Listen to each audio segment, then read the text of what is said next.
No solo en el cielo, sino también en la tierra hay un gloria a Dios.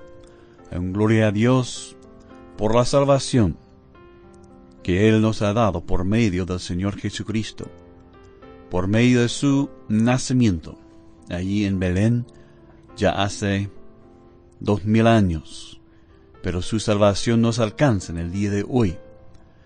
Y así llegamos al momento de su nacimiento. Hemos considerado algunas promesas del Antiguo Testamento. También hemos considerado el ambiente en que el Señor Jesucristo iba a nacer. El mundo estaba en una condición muy desesperada, muy mala, y necesitaba de un Salvador. Y ahora ha llegado el momento. Hay tantas lecciones que podemos aprender. ¿Cuántas veces hemos escuchado la historia de la Navidad, o mejor dicho, del nacimiento de Cristo el ungido? Usamos la palabra Navidad hablando de este tiempo, pero es el nacimiento de nuestro Señor Jesucristo.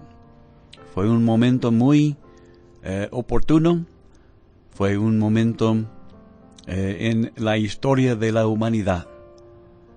Ahora, como hemos dicho, hemos escuchado muchas veces esta historia. Sin embargo, es siempre hermoso y inspirador. La historia de Jesús siempre me inspira, siempre me da gozo y alegría. Yo nunca me canso de escuchar la historia del nacimiento de aquel que dio su vida por mí. Muchas veces he escuchado la historia de la Navidad o la historia del nacimiento del Señor Jesucristo, pero igual me encanta la historia, porque habla de mi salvación. Y siempre me maravillo cuando pienso cómo el eterno Dios, que llena el universo consigo mismo, vino a nacer como una pequeña criatura, tan pequeña que el viejo Simeón le sostuvo en sus manos antiguas.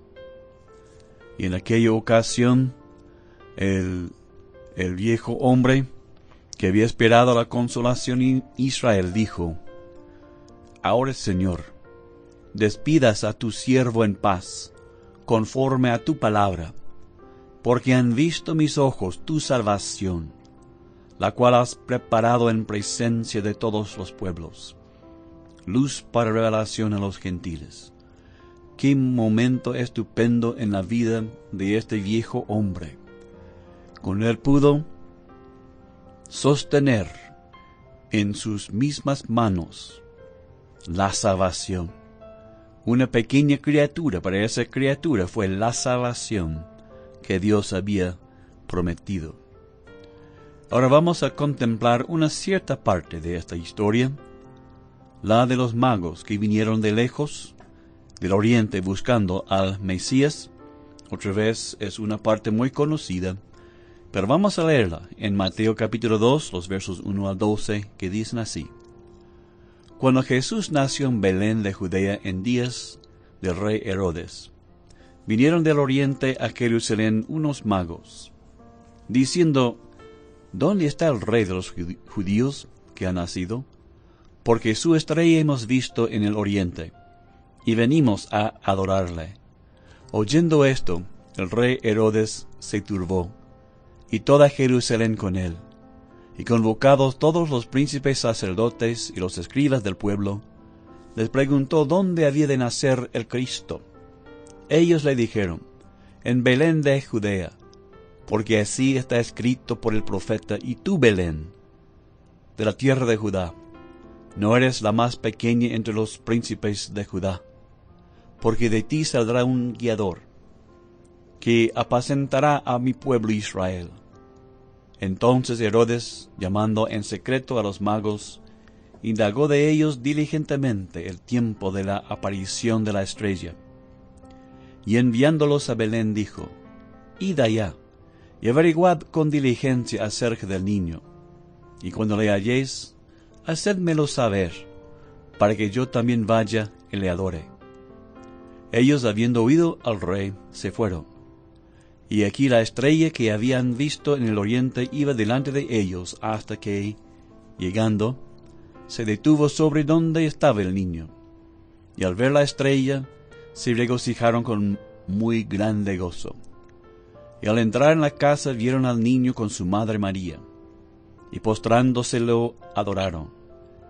Y abriendo sus tesoros le ofrecieron presentes, oro, incienso y mirra. Pero siendo avisados por revelación en sueños que no volviesen a Herodes, regresaron a su tierra por otro camino. Que el Señor añada su bendición sobre la lectura de esa hermosa porción de su palabra. Como hemos dicho, muchas veces hemos escuchado esta historia, muchas veces he leído esta porción de escritura, pero para mí es siempre una gran bendición. Con la ayuda del Señor queremos ver 7 cosas en este pasaje que será para nuestra edificación. Vamos a notar varias cosas en este relato acerca de los magos. No conocemos sus nombres, no sabemos realmente de dónde vinieron, pero son hombres importantes porque nos muestran la actitud correcta hacia el Mesías que iba a venir, hacia Jesús que vino y murió en nuestro lugar. La primera cosa que notamos es que la Biblia nos dice que vinieron del oriente. Vinieron del oriente. Vinieron de lejos.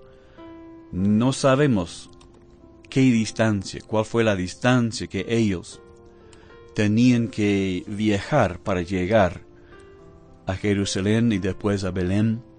Ellos viajaron una larga distancia. No fueron judíos. Fueron apartados de la nación de Israel. Vinieron de lejos. Y esta condición también nos habla de nuestra condición. Nuestra condición como seres humanos. Nuestra condición delante de Dios fue lejos de Dios. Cuando Adán cayó en pecado, así Él alejó toda la humanidad de Dios. Y vemos en Efesios capítulo 2, versos 11 al 13, esta verdad expresada por el apóstol Pablo. Dice: por tanto, acordaos que en otro tiempo vosotros los gentiles en cuanto a la carne erais llamados incircuncisión por la llamada circuncisión hecha con mano en la carne. En aquel tiempo estabais sin Cristo, alejados de la ciudadanía de Israel, ajenos a los pactos de la promesa, sin esperanza y sin Dios en el mundo. Así fue nuestra condición. El apóstol Pablo aquí nos habla de nuestra condición, nuestra posición en cuanto a Dios. El apóstol Pablo nos dice que tampoco pudiéramos alcanzar la gloria de Dios. Todos hemos pecado y fracasamos en cuanto de la gloria de Dios. Y así vemos que Pablo dice que fuimos alejados, fuimos lejos de las promesas de Dios. No tuvimos ninguna promesa de Dios. ¿Qué esperanza teníamos? Sin esperanza, sin Dios en el mundo. Venimos de lejos, o estábamos lejos de Dios, una separación inmensa entre nosotros y nuestro Dios. Pero gracias a Dios que no termina así. No termina así. Pablo dice que Dios no está lejos del hombre. Es interesante. Dios no está lejos del hombre, pero el hombre está lejos de Dios. No parece posible que sea así, pero es así. Dios nunca está muy lejos del hombre porque Él quiere que todos los hombres sean salvos y lleguen al conocimiento del Señor Jesucristo. Pero el hombre, por su actitud, se pone lejos de Dios. Pero notamos que fue Dios que vino buscando. Desde el principio vemos que Dios buscó al hombre y le encontró. Así que nuestra posición es igual a la posición de estos magos, que vinieron de lejos del oriente, buscando algo. Y nosotros también hoy somos buscadores. Dios nos buscó y nos encontró. Y ahora tenemos el privilegio de buscar al Señor Jesucristo en su plenitud, de conocerle en todo su poder. Con la ayuda del Señor queremos continuar meditando sobre esta escena tan hermosa en el Evangelio de Mateo. Los magos, su viaje y su entrada en la casa, lo que hicieron, su actitud, todo eso nos va a enseñar muchas cosas acerca de nuestra propia vida en cuanto al Cristo, el Mesías. Qué noche gloriosa, qué tiempo glorioso. Todos los eventos acerca del nacimiento del Salvador del mundo. Como dice el canto, hasta los magos vinieron de lejos, vinieron del oriente para ver también a este rey que había nacido. Y vamos a continuar pensando sobre estos magos. Habíamos comenzado un estudio sobre ellos antes. Y vemos que los magos son realmente un ejemplo para nosotros en cuanto a su actitud, sus acciones y así. Y vamos viendo 7 puntos en Mateo capítulo 2 acerca de estos magos que nos enseña algo para nuestra vida. Hemos visto ya el primer punto, que ellos vinieron de lejos, vinieron del oriente, vinieron de lejos. No sabemos cuánto fue el tiempo de este viaje. Es tipo de nuestra posición antes de conocer a Jesucristo como nuestro Salvador. Como Pablo nos dice en Efesios capítulo 2, estábamos lejos de Dios por nuestra naturaleza, pero ahora, gracias a Dios, por la sangre de Jesús estamos cercanos. Hemos sido aceptos en el amado. Ahora vamos a seguir con el segundo punto. Los magos miraron arriba en el cielo y por supuesto vieron la estrella. Esto nos habla de la necesidad de nuestra vida de mirar arriba, de tener una visión celestial, de cosas celestiales. Noten las palabras del apóstol Pablo en Colosenses capítulo 3, y vamos a leer los primeros 4 versos que dicen así: Si pues habéis resucitado con Cristo, buscad las cosas de arriba, donde está Cristo sentado a la diestra de Dios. Poned la mira en las cosas de arriba, no en las de la tierra, porque habéis muerto, y vuestra vida está escondida con Cristo en Dios.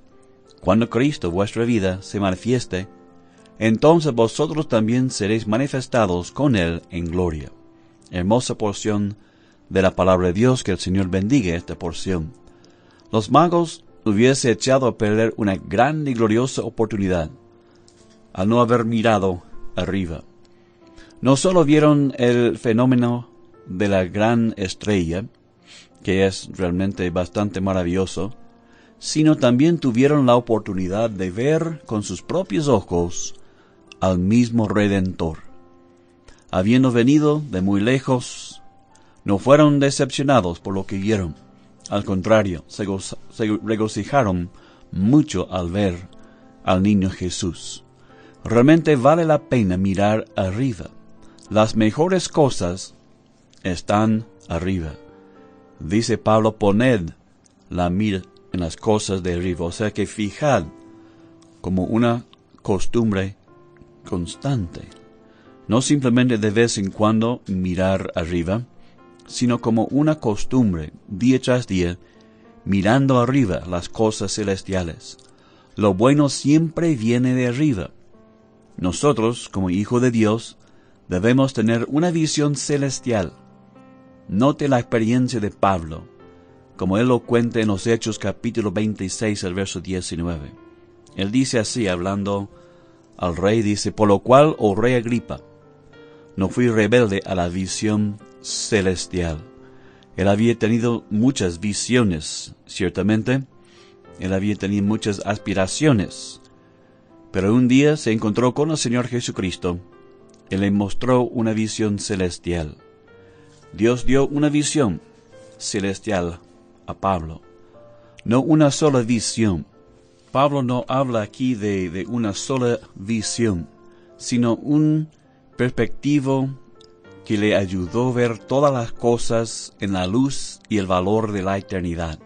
Esta es la visión celestial. No es una sola experiencia, sino más bien un perspectivo de las cosas como Dios las ve. Las cosas de arriba son las cosas eternas, las cosas de Dios y la eternidad. Así le ayudó a comparar los sufrimientos, las dificultades y las cosas contrarias de esta vida, y decir que no se pudieron comparar con la gloria venidera que se manifestaría a él y en él. Esa fue su visión celestial, y dice, yo no fui rebelde a esa visión. Los magos, por mirar arriba, tuvieron una experiencia que miles de otros no tenían, aun aquellos muchos más cercanos, los mismos israelitas, porque ellos no miraron arriba. Ellos no vieron la estrella, o por lo menos si vieron, no se dieron cuenta de su importancia. Ahora vamos a notar el tercer punto en la vida de estos magos. Los magos fueron guiados por una estrella, un cuerpo celestial, un astro les guió. No fueron guiados por sus propias ideas ni opiniones, ni las opiniones e influencia de otros. Ciertamente fueron hombres muy sabios y inteligentes, conocedores de muchas cosas, pero lo increíble es que no se apoyaron en sus capacidades naturales y personales. Salomón nos da buen consejo sobre este tema en Proverbios capítulo 3, los versos 5 al 8, que dicen: Fíate de Jehová de todo tu corazón, esto es mirar arriba, y no te apoyes en tu propia prudencia, o sea, tu inteligencia, sus ideas, sus opiniones, sino dice, reconoce a Dios en todos tus caminos, y Él enderecerás tus veredas. No seas sabio en tu propia opinión. Teme a Jehová, apártate del mal, porque será medicina a tu cuerpo y refrigerio para tus huesos. El resultado de mirar arriba es del todo bien. Será medicina a tu cuerpo, refrigerio para tus huesos. Así que los magos fueron guiados directamente, sin errar ni desviar, a la casa donde estaba el niño Jesús.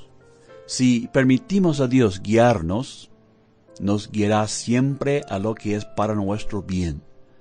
Tenemos que aprender a no apoyarnos en nuestra propia prudencia, nuestra propia inteligencia, nuestras ideas, opiniones.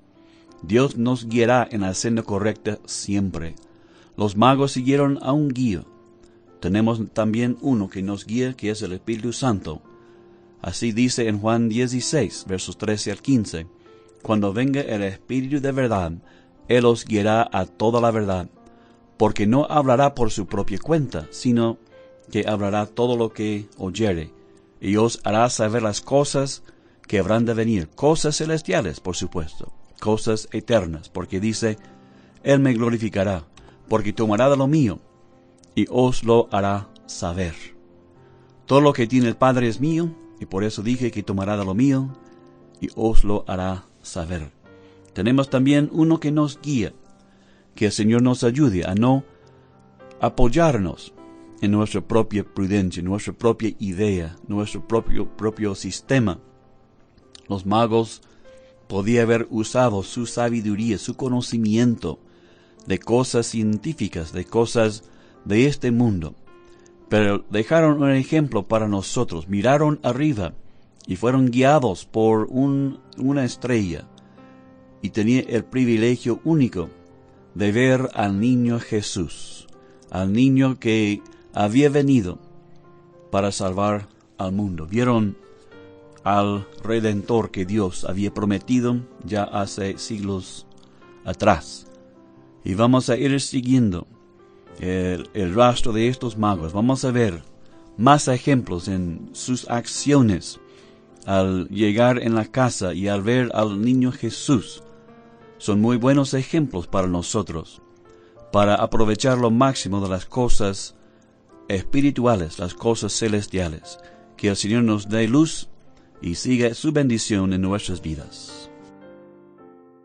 En el cielo, gloria a Dios, y en la tierra, gloria a Dios. Dios merece toda la gloria, la honra y toda la alabanza, porque Él nos ha traído una salvación tan completa. Encontramos toda necesidad cumplida y suplida en el Señor Jesucristo. No hay necesidad que tengamos que no podemos encontrar la solución en la obra del Señor Jesucristo.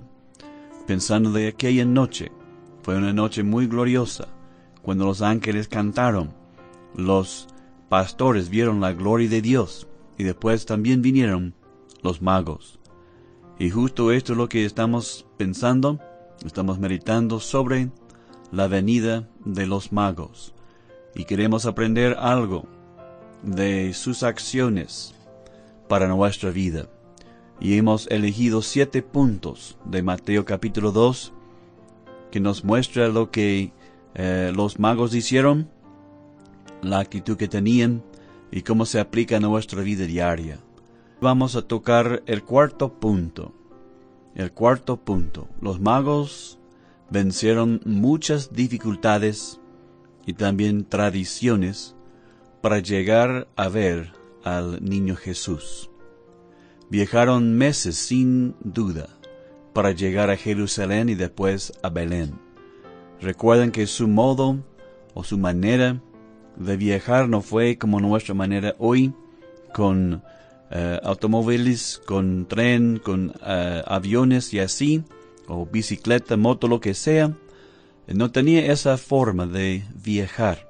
Su viaje fue larga y también su viaje fue muy dura. Viajaron primeramente en el desierto, bajo el opresivo sol, el calor, la humedad, tantas cosas que podemos pensar. Viajaron sobre la traicionera arena, esa arena que se cambia de un lugar a otro, no es algo firme. Viajaron encima de la bestia más inmoderada que el mundo conoce, el famoso camello. Hicieron su viaje sobre camello. Y cuántas cosas más pudiéramos mencionar que sumaron para hacer su viaje sumamente difícil. No fue un viaje de placer, fue un viaje muy difícil, pero vencieron todo para llegar a la meta. Eso es lo que queremos ver hoy, es como ellos vencieron todo, vencieron todas estas dificultades para llegar a la meta. ¿Y cuál fue el resultado? Al ver la estrella, se regocijaron con muy grande gozo. Tenían una experiencia única, una experiencia que otros hombres no tuvieron.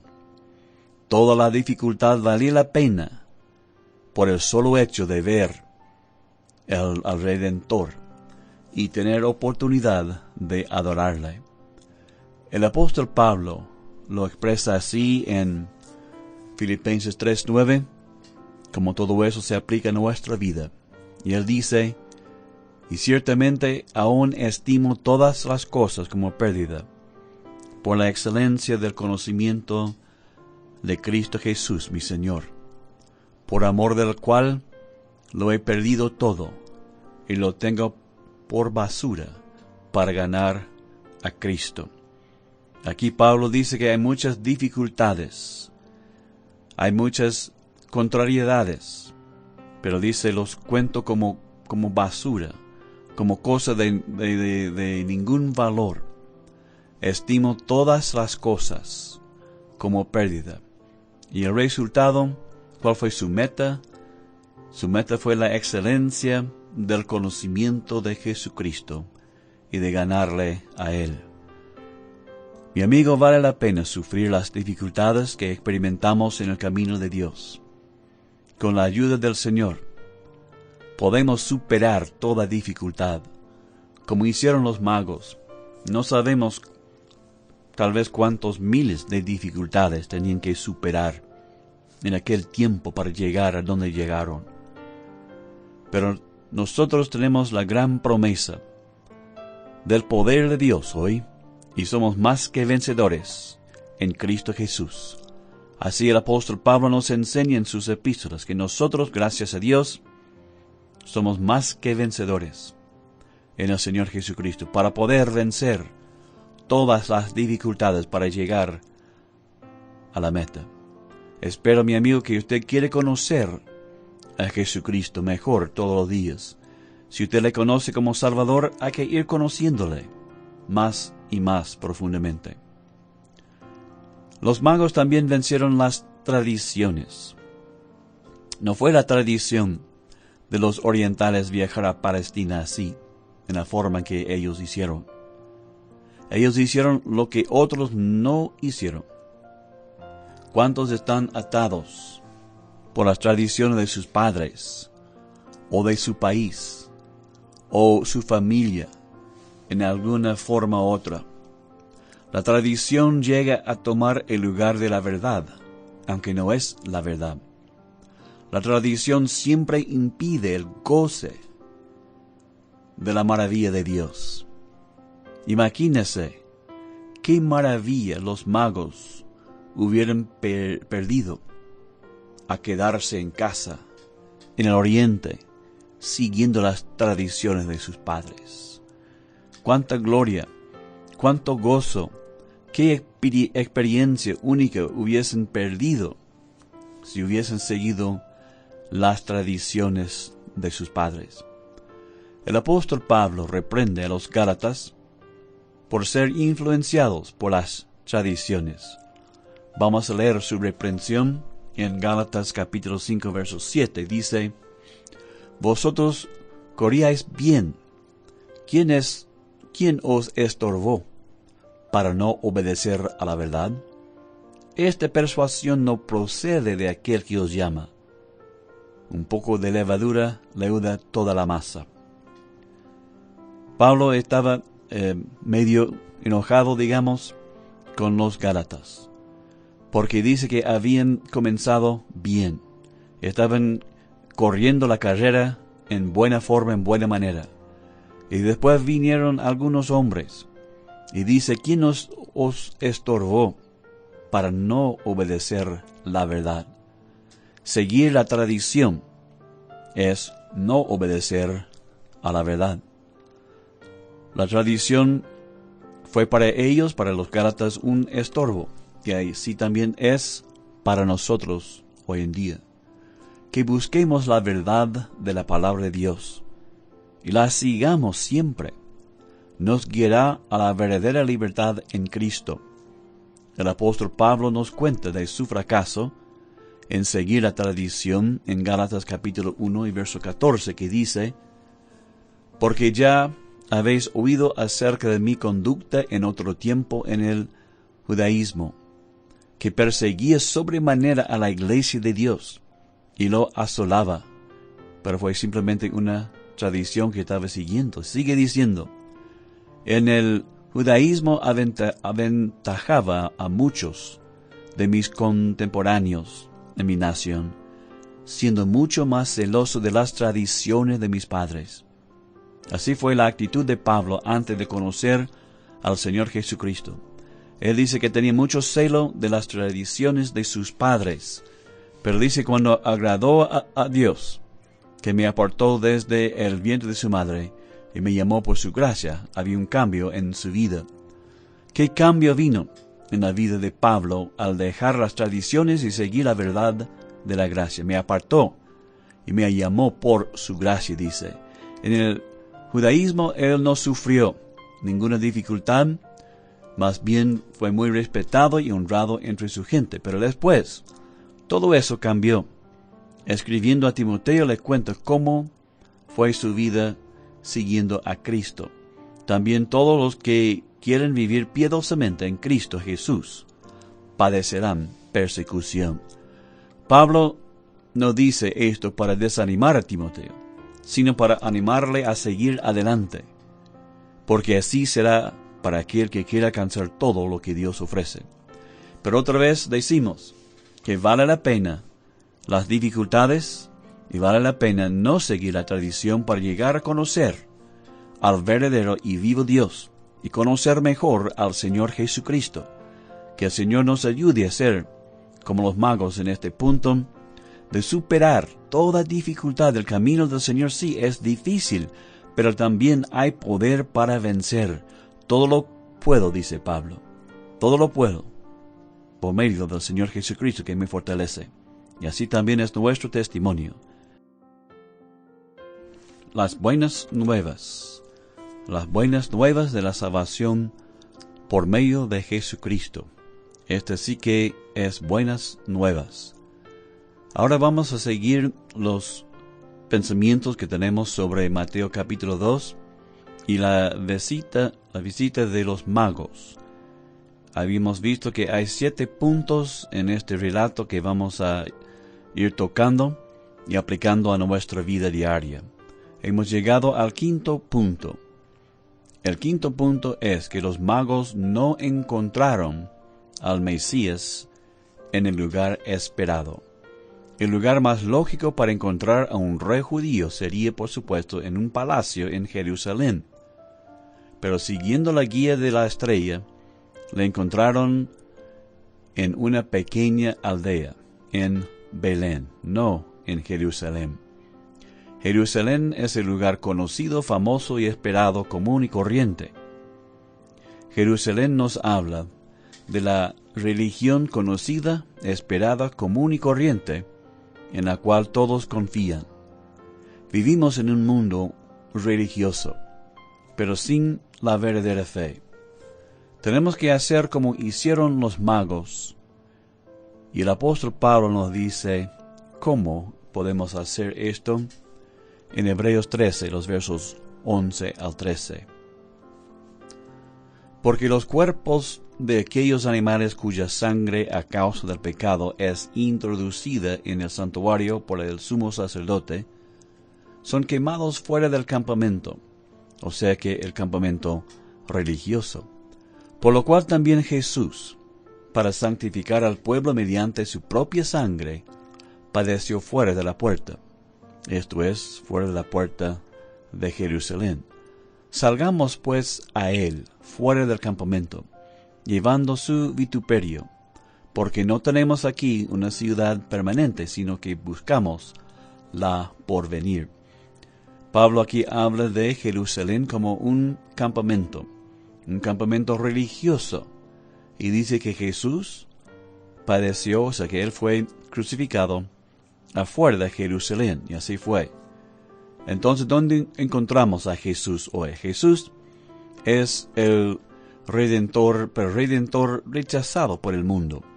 Si le vamos a encontrar fuera del campamento religioso. Por eso dice, salgamos pues a él, fuera del campamento. Y así los magos no encontraron a Jesús en Jerusalén, el lugar esperado, el lugar común y corriente, sino le encontró en una ciudad, una aldea muy pequeña. Y así también le encontramos hoy. Que el Señor nos ayude a salir del campamento religioso y encontrar al verdadero Cristo. El 6º punto es que al llegar a la casa, adoraron. Al llegar a la casa, adoraron. ¿Y a quién adoraron? A Jesús, no al hombre. Y este es el 6º punto que queremos ver. La necesidad de adorar a Dios, no al hombre. Habíamos visto antes el hecho de mirar arriba. ¿Y qué vemos cuando miramos arriba? Miramos y vemos al Señor Jesucristo. Y le adoramos a Él, no adoramos a ningún hombre. Por lo más bueno que sea tal hombre, no adoramos al hombre. Vamos a ver una experiencia del apóstol Juan. Y vamos a leer realmente dos versos, uno en Apocalipsis capítulo 10 y 9 y el verso 9, y el otro en el mismo libro de Apocalipsis, pero el capítulo 22 y el verso 9. Yo me postré a sus pies para adorarle. Y él me dijo, mira, no lo hagas. Yo soy consiervo tuyo y de tus hermanos que retienen el testimonio de Jesús. Adora a Dios. Porque el testimonio de Jesús es el espíritu de la profecía. Pero él, después el otro verso dice, pero él me dijo, mira, no lo hagas. Porque yo soy consiervo tuyo, de tus hermanos los profetas, y de los que guardan las palabras de este libro. Adora a Dios. Dos veces el apóstol tuvo esta experiencia. Él vio a hombres en el cielo que aparentemente tenían apariencia del Señor Jesucristo. Fueron hechos semejantes al mismo Señor Jesús. Y esto no es de sorprendernos, porque así nos enseña la palabra, que vamos a ser transformados a la misma imagen. Pero lo que queremos ver aquí es que estos hombres no querían que Juan los adorara a ellos, sino dice, adora a Dios, poniendo énfasis sobre el hecho de que uno no debe adorar al hombre. No hay ningún hombre a quien debemos adorar. Respetar en cierta medida, conforme a su testimonio, su vida, sí. Pero adorar, no. Tenemos que adorar solamente a Dios y a nadie más. Tenemos un ejemplo en el mismo libro de Apocalipsis de la adoración del hombre, en el capítulo 14. Y allí vamos a leer dos versos 10 y 9 y 10. Y al tercer ángel los guió, diciendo a gran voz, si alguno adora a la bestia y a su imagen. Ahora, la bestia aquí no es un animal, sino una persona, y la llama bestia. Y recibe la marca en su frente o en su mano, él también beberá del vino de la ira de Dios, que ha sido vaciado puro en el cáliz de su ira, y será atormentado con fuego y azufre delante de los santos ángeles y del Cordero. Y el humo de su tormento sube por los siglos de los siglos. Y no tienen reposo de día y de noche los que adoran a la bestia y a su imagen, ni nadie que reciba la marca de su nombre. Aquí vemos la adoración del hombre. Eso será, por supuesto, el colmo cuando todo el mundo va a adorar a un hombre. Pero esto no es la voluntad de Dios, no es la manera de Dios. Él no quiere así. Lo que Dios quiere encontramos en Juan capítulo 4 y el verso 24. Dice, Dios es espíritu, y los que le adoran en espíritu y en verdad es necesario que adoren. Así vemos el deseo de Dios. Dios es espíritu, y vamos a adorarle en espíritu y en verdad, según el poder y la capacidad del espíritu, y según la verdad de la palabra de Dios. Adora a Dios. Y así hicieron los magos. Ellos adoraron al Señor Jesucristo, no adoraron ni a María, ni a José, ni a ninguna otra persona, sino solamente a Jesús. Ahora hemos llegado al séptimo punto. Los magos dieron. Primero se entregaron a sí mismos. Esto es lo que hicieron primero. Se entregaron a sí mismos primero. Después presentaron sus regalos. No dieron sus regalos, sino presentaron. Un punto muy importante de nuestra vida. Debemos presentar a nuestros cuerpos, a nosotros mismos, por entero, a Dios. Pablo nos exhorta en Romanos 12, versos 1 y 2. Así que, hermanos, os ruego, por las misericordias de Dios, que presentéis vuestros cuerpos en sacrificio vivo. Tenemos un ejemplo en el Antiguo Testamento, en Números capítulo 3, versos 6. Dios mandó a Moisés, haz que se acerque la tribu de Leví, hazla estar delante del sacerdote Aarón, para que le sirvan. Y es interesante, la frase se acerque en Números 3:6 tiene el mismo significado como Pablo dice en Romanos 12:1, presentéis vuestros cuerpos. ¿Qué tienen que hacer? Simplemente presentarse. Simplemente presentarse. Heme aquí, Señor. Heme aquí, Señor. Y así hicieron estos magos. No hicieron otra cosa, sino simplemente presentaron sus regalos.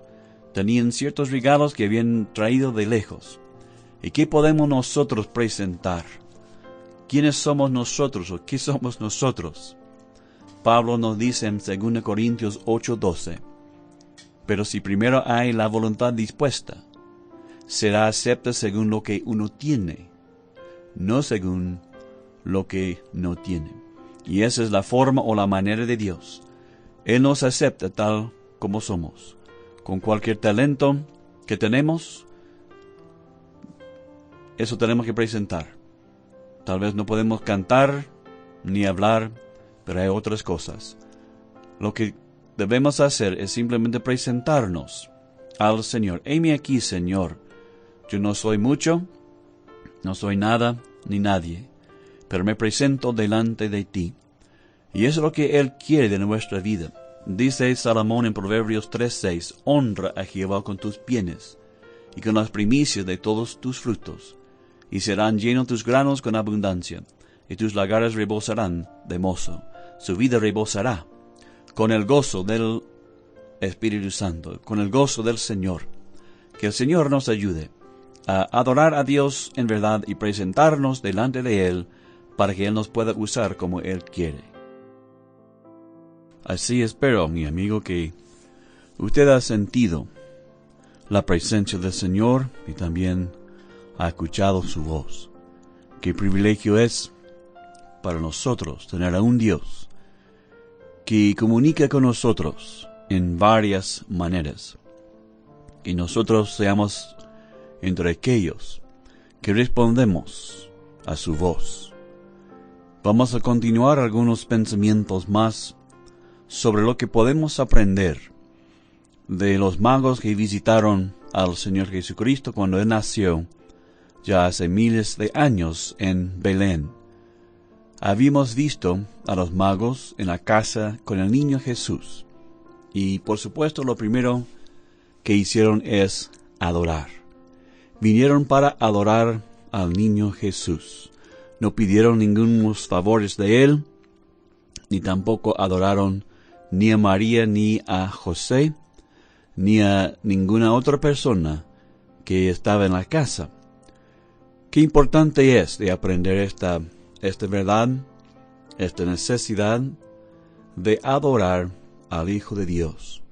En el Salmo 45 tenemos palabras muy importantes, consejo, en los versos 10 y 11, que dicen así: Oye, hija, mira, e inclina tu oído, olvida tu pueblo, y la casa de tu padre, y deseará el rey tu hermosura, e inclínate a él, porque él es tu Señor. El Salmo 45 es el salmo acerca del rey y también de la reina.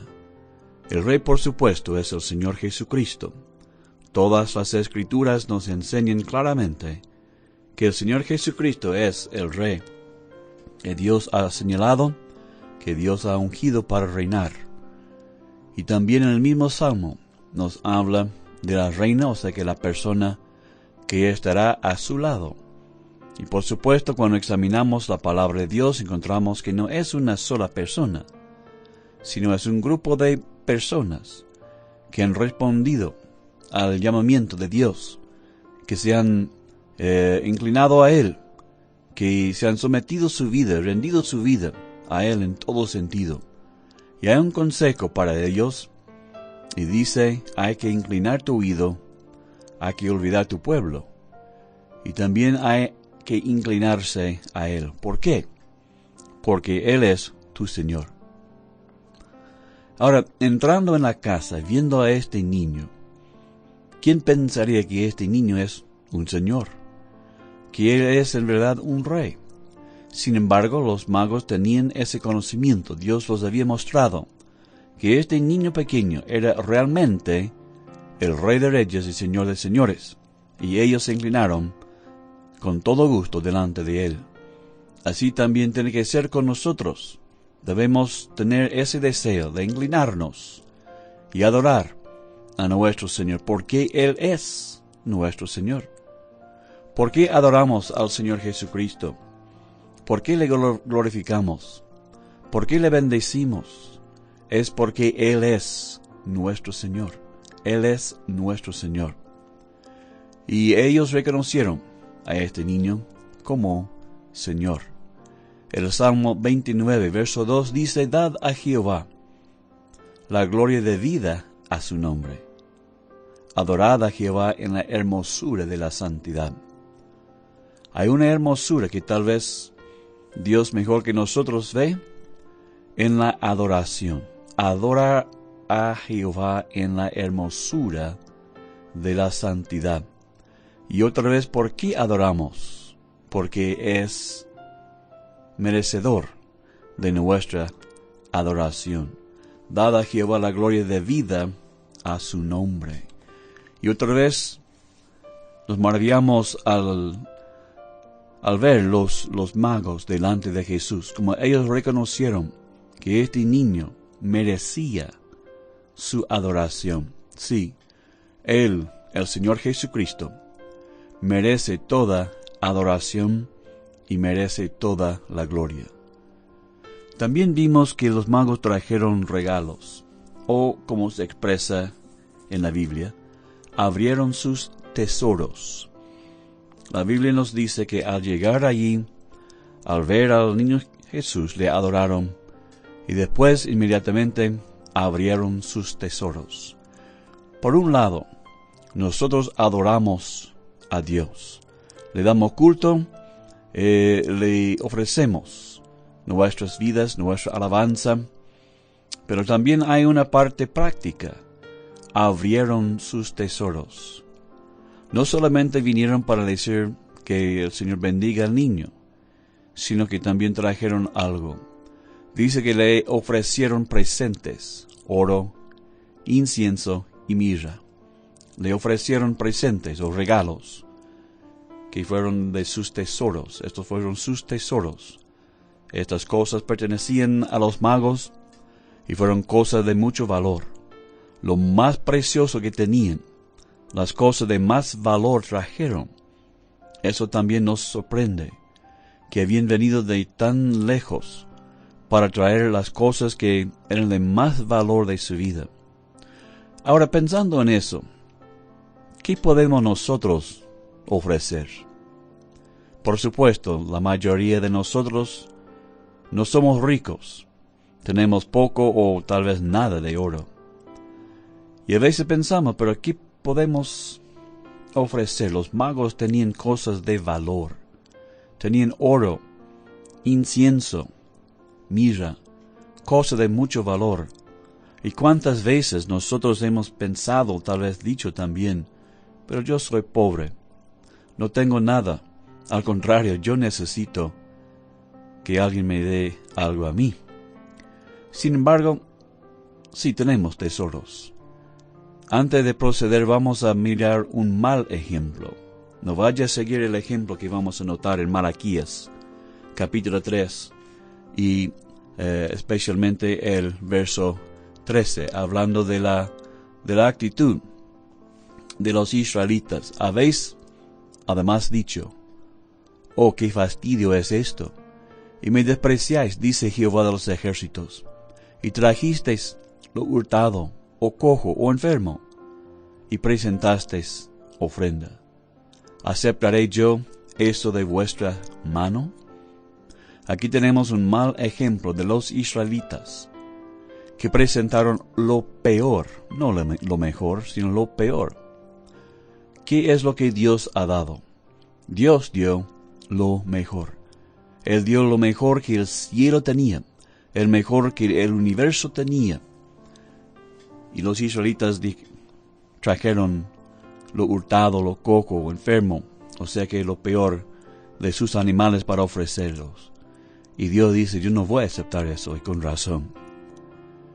Nosotros, en cambio, debemos tener la actitud que vemos aquí en un canto, que vamos a leer las palabras de este canto. No voy a procurar cantarlo, pero un canto muy hermoso, que dice: da lo mejor al maestro, tu juventud, tu vigor. Dale el ardor de tu alma, lucha del bien en favor. Cristo nos dio el ejemplo, siendo joven de valor. Séle devoto, ferviente, dale de ti lo mejor. Da lo mejor al maestro, dale de tu alma el honor. Que sea él en tu vida el móvil de cada acción. Dale de ti y te será dado. Al Hijo amado de Dios sírvele día a día. Dale de ti lo mejor. Da lo mejor al maestro. Nada supera su amor. Se dio por ti a sí mismo, dejando gloria y honor. No murmuró al dar su vida por salvarte del error. Ámale más cada día, dale de ti lo mejor. El coro dice: da lo mejor al maestro, tu juventud, tu vigor, dale el ardor de tu alma, de la verdad lucha en pro. Así que tenemos, y en los próximos programas vamos a ver las cosas que tenemos. Sí, tenemos tesoros que podemos presentar y que Dios también va a aceptar muy gozosamente de nosotros. Que el Señor nos ayude de no dar lo peor, sino lo mejor. Dios te ha dado lo mejor. Usted también tiene que darle lo mejor de su vida. Así debe ser nuestro deseo, nuestra oración, nuestra petición. La actitud de nuestro corazón de ser fiel al Señor Jesucristo y de dar a Él todo lo que Él nos ha dado a nosotros. No hay mejor cosa en la vida que ser fiel al Señor Jesucristo. Y estamos viendo la acción de ellos de presentar sus presentes o presentar sus tesoros. Los magos presentaron tesoros. Ahora estamos pensando en cómo esto se aplica a nosotros. Como habíamos visto, la mayoría de nosotros no somos ricos, no tenemos tesoros. Seguro que no tenemos oro, o por lo menos no tenemos mucho oro. Pero sí que tenemos algo. Hay tesoros que Dios nos ha dado. Y hay tesoros que podemos también dar a Él. Vamos a notar en Génesis capítulo 43 una escena muy interesante en la historia de José. Los versos 21 al 23. Y aconteció que cuando llegamos al mesón, sus hermanos están contándole de su experiencia, y dicen: abrimos nuestros costales, y aquí el dinero de cada uno estaba en la boca de su costal, nuestro dinero en su justo peso, y lo hemos vuelto a traer con nosotros. Hemos también traído en nuestras manos otro dinero para comprar alimentos.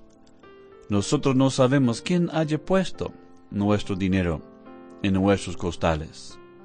Él, o sea que José, le respondió: paz a vosotros, no temáis. Vuestro Dios y el Dios de vuestro Padre os dio el tesoro en vuestros costales. Yo recibí vuestro dinero. Qué interesante relato, ¿no es cierto? Yo creo que la mayoría ya conocemos la historia de José y sus hermanos. Las cosas que ellos hicieron a él y le vendieron y así, y por fin se encuentra en Egipto. Y no solamente en Egipto, sino también él es un príncipe principal en Egipto. Y hay un hambre en la tierra. Y sus hermanos tenían que venir junto a él, sin saber quién era, para pedirle alimento. Les mandó con los alimentos y también con el mismo dinero que había traído para comprar. Y así ellos cuentan que nuestro dinero estaba en nuestras nuestros costales, en los sacos que hemos traído. Qué interesante. Y José le explica, dice, vuestro Dios y el Dios de vuestro Padre os dio el tesoro. Este es el tesoro de la gracia. Estos hombres no merecieron nada bueno. No merecieron ninguna misericordia de parte de José. Sin embargo, Él lo dio. Él dio misericordia por la gracia de Dios. Así que el tesoro más grande que todos poseemos, por lo menos todos que conocemos al Señor Jesucristo como nuestro Salvador, el mejor tesoro que tenemos es la gracia de Dios. Noten las palabras del apóstol Pablo escribiendo a los Efesios en el capítulo 3 y verso 7. Dice, del cual yo fui hecho ministro por el don de la gracia de Dios, que me ha sido dado según la operación de su poder. El apóstol Pablo fue un hombre muy grande. Fue un hombre muy usado por el Señor. Fue el apóstol principal de la iglesia en su tiempo. Él hicieron muchos milagros. Él viajaron de aquí para allá. Tenía mucho éxito en las cosas espirituales. Tenía también muchas revelaciones que había recibido de Dios. Pero dice que todo esto fue por causa del don de la gracia de Dios, que me ha sido dado según la operación de su poder. El don de la gracia de Dios. Todos que hemos recibido al Señor Jesucristo como Salvador, tenemos este don. Hemos recibido la salvación por el don de la gracia de Dios. La salvación es un don, es un regalo. La gracia que recibimos también es un don. En Efesios 4, versos 7 y 8, Pablo sigue explicando, pero a cada uno de nosotros, no solamente a él, sino también a cada uno de nosotros fue dada la gracia conforme a la medida del don de Cristo. Por lo cual dice, subiendo a lo alto, llevó cautiva la cautividad y dio dones a los hombres. ¡Qué maravilla! Nosotros tenemos un tesoro. Ese tesoro es la gracia de Dios. Somos lo que somos y estamos donde estamos por la gracia de Dios. Es un tesoro. Y sí, podemos presentar también este tesoro a nuestro Señor. Los hijos de Dios también son tesoro para el Señor. Vamos a notar las palabras de Dios, hablado por medio de Moisés a los israelitas, en Éxodo 19:5. Ahora pues, si diereis vos a mi mandamiento, guardaréis mi pacto, vosotros seréis mi especial tesoro sobre todos los pueblos, porque mía es la tierra. Hablando del pueblo terrenal de Dios, Dios los llama un especial tesoro. Seréis para mí especial tesoro sobre todos los pueblos. Nosotros que formamos parte del cuerpo de Cristo hoy en día, también tenemos un tesoro adentro. Somos ciertamente un tesoro para el Señor, pero también Él nos ha dado adentro un tesoro. Vamos a leerlo en 2 Corintios 4:7. Pablo dice, pero tenemos este tesoro en vasos de barro, para que la excelencia del poder sea de Dios y no de nosotros. Esto sí que es una maravilla, que Dios ha puesto un tesoro, pero ¿dónde? En un vaso de barro. Usted, mi amigo, que ha recibido al Señor Jesucristo, tiene un tesoro. La vida nueva, la vida de Cristo es un tesoro. ¿Y dónde lo pone Dios? ¿Dónde Dios pone este tesoro? En un vaso de barro. Nosotros somos un vaso de barro. Ahora, en lo natural, lógicamente, no pondríamos algo de mucho valor en un vaso, mucho menos un vaso de barro.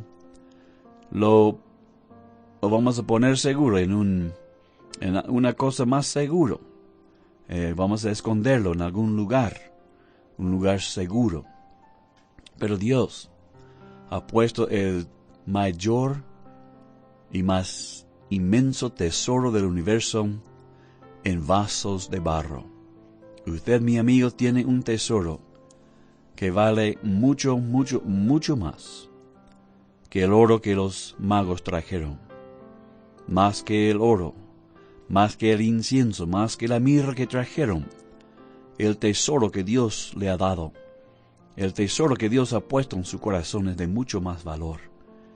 Y esto justamente es el tesoro que ofrecemos a Dios. ¿Qué ofrecemos a Dios? Le ofrecemos la misma vida divina de su Hijo que hay en nuestro corazón. Esto es lo que ofrecemos a nuestro Dios, el tesoro más grande, de más valor de todo el universo, la vida de Cristo. Que esa vida sea manifestada más y más en la vida de cada hijo de Dios. Gracias a Dios por un nuevo corazón.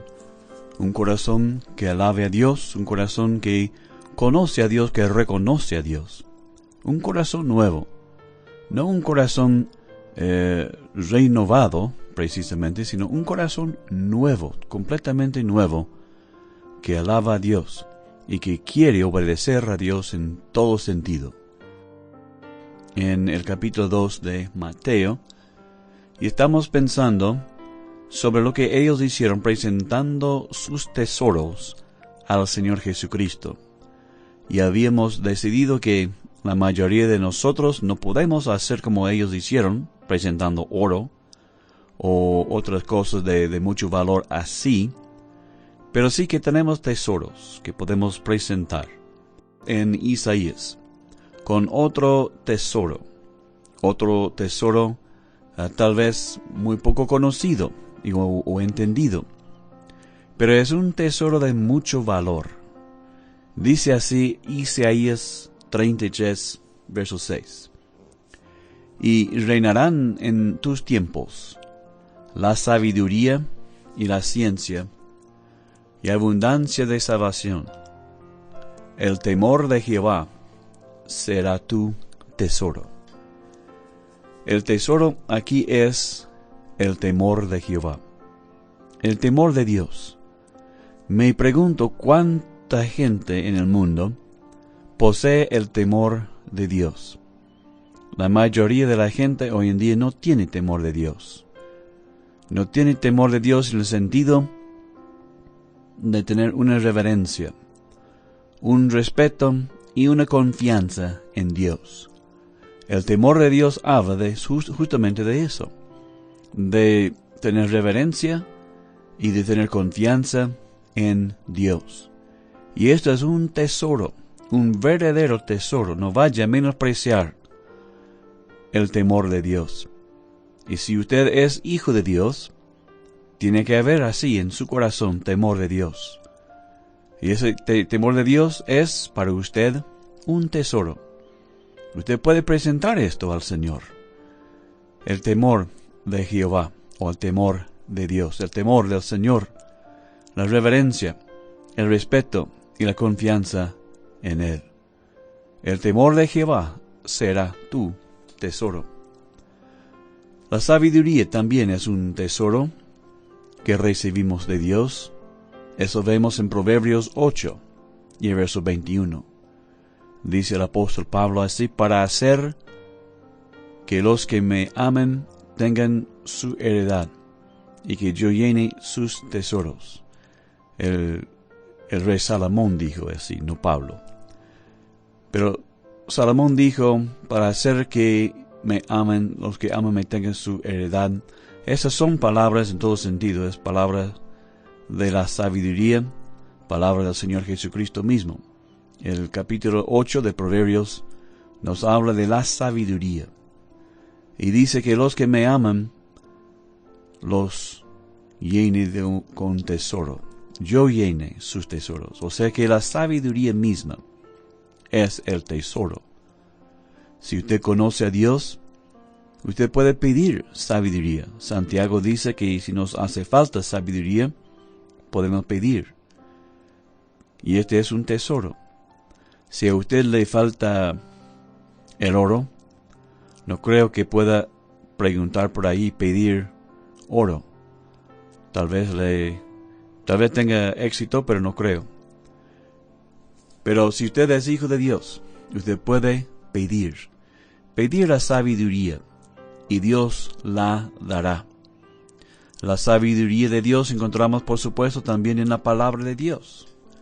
Para hacer que los que me aman, hay que amar a Dios, hay que amar a la sabiduría. Para hacer que los que me aman tengan su heredad y que yo llene sus tesoros. Ahora, ¿dónde encontramos esta clase de tesoro para poder luego presentarlo a Dios? Hemos considerado algunas cosas que son realmente tesoro y que Dios nos ha dado de su gracia, de su sabiduría, de la vida de Cristo. Pablo nos dice en Colosenses 2, verso 3, dónde encontrar todos estos tesoros, a fin de conocer el misterio de Dios el Padre y de Cristo, en quien están escondidos todos los tesoros de la sabiduría y del conocimiento. Ahí está. ¿Dónde encontramos estos tesoros? En el mismo Cristo, al cual también los presentamos. Un misterio aquí. Cristo, en quien están escondidos todos los tesoros. Dios escondió en Cristo todo conocimiento y toda sabiduría. ¿Y qué ejemplos son los magos para nosotros en cuanto a la adoración y su actitud que mostraron? Que debemos mantener también la misma actitud delante de Dios y delante del Señor Jesucristo, nuestro Salvador. Vinieron solamente para presentar lo que tenían, y Dios no pide otra cosa de usted ni de mí tampoco. Él no pide de nosotros lo que no tenemos. Dios en su gracia nos ha dado muchos tesoros, y esos tesoros presentamos de vuelta a Él. ¿Qué ejemplos son estos magos? Podemos aprender mucho para nuestra vida de estos hombres muy poco conocidos, pero por su simple hecho de hacer el viaje largo y penoso, de adorar y presentar. Eso es lo que Dios pide de nosotros, que nos alejemos de nosotros mismos, de nuestras ideas, de la religión para alcanzar la fe. Creo que el apóstol Pablo lo suma todo en su declaración del amor en 2 Corintios 5, los versos 14 y 15. Porque el amor de Cristo nos constriñe, pensando esto, que si uno murió por todos, luego todos murieron. Y por todos murió, para que los que viven ya no vivan más para sí, sino para aquel que murió y resucitó por ellos. Me imagino que estos magos realmente necesitaban ese oro y el incienso y mirra, las cosas que trajeron. Ellos podían haber usado estas cosas para sí mismos, para sus necesidades. Sin embargo, hicieron un viaje muy largo, gastaron tiempo y dinero en eso, y también presentó lo que tenía. Así es la vida del creyente. Es la vida del Hijo de Dios, para que no vivan más para sí, sino para aquel que murió y resucitó por ellos. Si el amor de Cristo está en su corazón, así usted va a ser, mi amigo. No va a vivir su vida para sí, no va a procurar conseguir todo para usted mismo, sino va a dar primeramente a Cristo y después a los necesitados en su alrededor. Que el Señor nos dé luz y más conocimiento acerca de este tema tan importante, para que podamos adorar al Señor Jesucristo en la forma que debemos hacerlo.